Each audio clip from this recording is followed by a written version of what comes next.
And you've probably seen it advertised around town, but you might not know what's in it. Kratom is a plant-based product promoted as a natural fix for pain, anxiety, and even opioid withdrawal. But it's completely unregulated and increasingly being misused. So our Morgan Romero set out to find out, is it actually safe?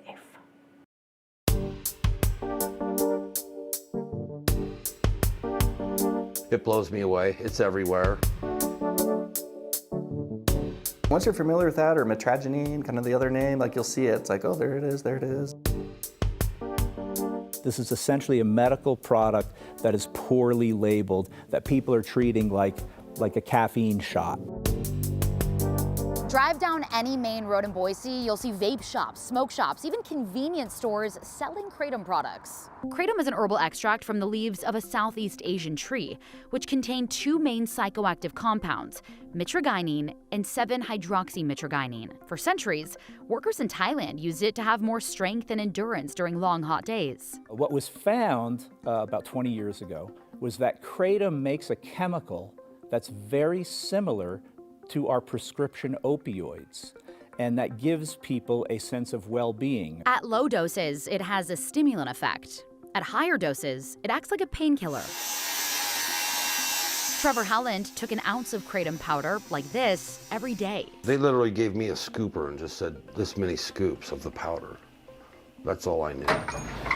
When he didn't take it, he says he went through debilitating withdrawals. Before ever taking Kratom, Trevor battled drug and alcohol addiction for decades. I was clean and sober 4 years, and then tried the Kratom because I was told it was a safe alternative to opiates, and I still have back pain and everything. So I tried the Kratom, and within a couple weeks, it shot me back into opiate addiction. It set me back. I lost everything. For many people, and this is really where it came out as a very popular herbal product, is to treat chronic pain. While it is not approved for medical use by the Food and Drug Administration, Dr. David Kroll, a University of Colorado Anschutz pharmacology professor, says Kratom became popular during the opioid epidemic, specifically for people who had poor access to health care. Dr. Kroll says people also use Kratom to try to wean off other substances. Kratom comes in many forms: dried powder, seltzers and shots, capsules and tablets, and liquid extract. In Idaho and federally, manufacturers aren't required to have warning labels or list dosing instructions or ingredients. There's no general requirement, like for an over-the-counter drug product, that it tells you exactly what's in it, how much is in it. I went into several shops selling Kratom around Boise. How's it going? I'm good. Are you a manager or owner? While I found the majority of products do have some type of warning or disclaimer, some do not, and most don't have dosing instructions. That lack of information can be dangerous. Remember, this is an opioid. The plant makes these chemicals in a way that they can bind to our opioid receptors, the same way that morphine, oxycodone, fentanyl can. The Drug Enforcement Administration warns at high doses, Kratom can cause depression of breathing, hallucinations, confusion, and delusions, along with physical side effects like nausea, itching, shaking, dizziness, and sweating. Can you overdose on Kratom itself? You can, but it requires very high doses. Dr. Kroll says Kratom in tea or powder form is rarely deadly by itself, since the body limits its effects. But combining it with other drugs or taking too much can be risky. The Poison Control Hotline has received 129 reports from Idaho involving Kratom products since 2020. Data from the Idaho Department of Health and Welfare shows 83 Idahoans have died from Kratom-related drug overdoses between 2020 and 2024, and that number has been steadily rising. Most of those deaths were caused by a mixture of Kratom and at least one other substance. The biggest concern right now? The rise of lab-made Kratom byproducts, far stronger than nature intended. The problem comes in, and it's kind of the American way, is to take the active constituent and concentrate it to make the product to have as big a bang as possible. And that's what's happened with Kratom. Semi-synthetic, highly concentrated 7-OH, this stuff, can be found everywhere. And studies have found it can be several times more potent than morphine. Putting the 7-OH on this compound makes it incredibly problematic and potentially deadly if you're taking other sedating products.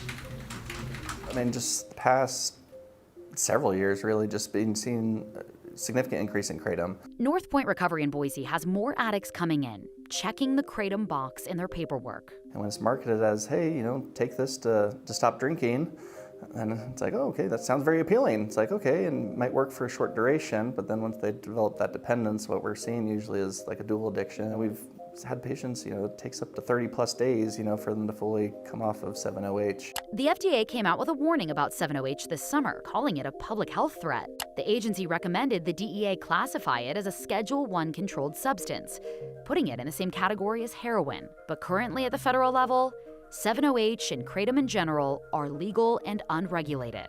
Without it being regulated, it could be any level of potency, we don't really know. Several cities, counties, and states around the country have started banning 7-OH and regulating Kratom in recent years. Idaho is not on that list. I can't believe it's legal in Idaho.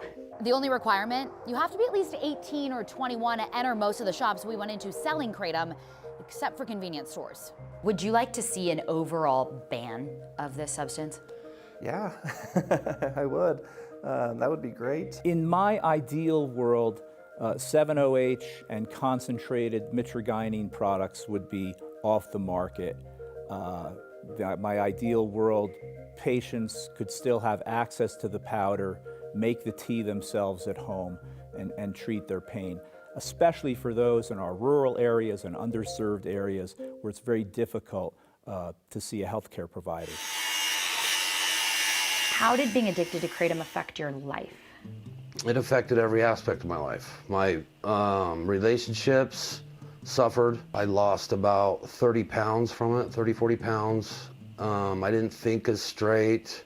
Today, This is where I spend most of my time. Trevor has been sober for 6 years. Doing really good now, yeah, loving life. What would your message be for people that are considering using Kratom? Don't use it. Don't use it. There's a lot safer alternatives. Medications, if you're trying to come off of other opiates, go try AA meetings. I know a lot of people there. Rehabs. I would not suggest Kratom. I would not suggest Kratom for anything, really. State lawmaker Tammy Nichols introduced a bill in 2021 to ban, quote, adulterated or synthetic Kratom products in Idaho. She and local Kratom manufacturers wanted to get ahead of any bans from the federal government at that time. The bill didn't make it out of the House Agriculture Committee, but Senator Nichols says that she hasn't been approached yet about introducing a Kratom-related bill during the upcoming legislative session.